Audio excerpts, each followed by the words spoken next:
मेरी पत्नी बीमार थी। मुझे तंग करने के लिए आंध्र प्रदेश से मध्य प्रदेश तबादला किया गया। एक न्यायाधीश होने के बावजूद मेरी बात को अनसुना किया गया। भगवान ना तो माफ करते हैं और ना ही भूलते हैं, वे भी कभी पीड़ित होंगे। ये शब्द हैं मध्य प्रदेश हाईकोर्ट के जस्टिस दुप्पला वेंकट रमना के। इंदौर के एक शांत कोर्टरूम में जहां आमतौर पर फैसले सुनाए जाते हैं, इस बार एक ऐसी आवाज गूंजी जो कानून से ऊपर एक टूटे हुए दिल की पुकार थी। जस्टिस रमना जब अपने विदाई समारोह में खड़े हुए तो उनके शब्दों ने वहां मौजूद हर शख्स को भावुक कर दिया। ये विदाई सिर्फ न्यायिक सेवा से नहीं थी, ये विदाई थी भरोसे से, उम्मीद से और उस सिस्टम से जिसमें उन्होंने 3 दशक से ज्यादा अपनी जिंदगी समर्पित की। मैंने इंसाफ मांगा था, रहम नहीं। जस्टिस रमना ने अपने अंतिम भाषण में गहरी कड़वाहट और पीड़ा जताई। उन्होंने बताया कि कैसे उन्हें बिना वजह के अपने गृह राज्य आंध्र प्रदेश से हटाकर मध्य प्रदेश भेज दिया गया, वो भी तब जब उनकी पत्नी एक गंभीर बीमारी से जूझ रही थी। पत्नी पैरोक्सिस्मल नॉन एपिलेप्टिक सीजर्स और कोविड-19 के बाद दिमागी परेशानियों से पीड़ित थीं।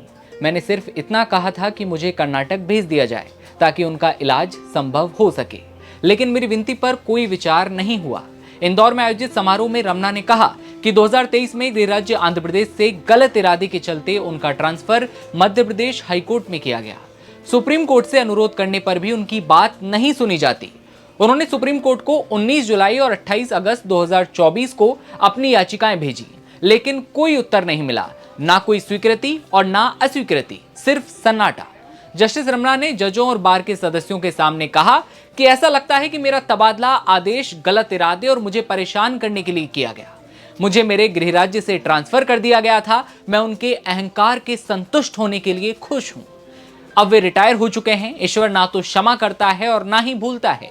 उन्हें दूसरे तरीके से भी कष्ट उठाना पड़ेगा। मैंने आंध्र प्रदेश के बाद दूसरे विकल्प के रूप में कर्नाटक राज्य में ट्रांसफर चाहा था ताकि मेरी पत्नी को बेहतर इलाज मिल सके, लेकिन उच्चतम न्यायालय ने इस पर कोई विचार नहीं किया।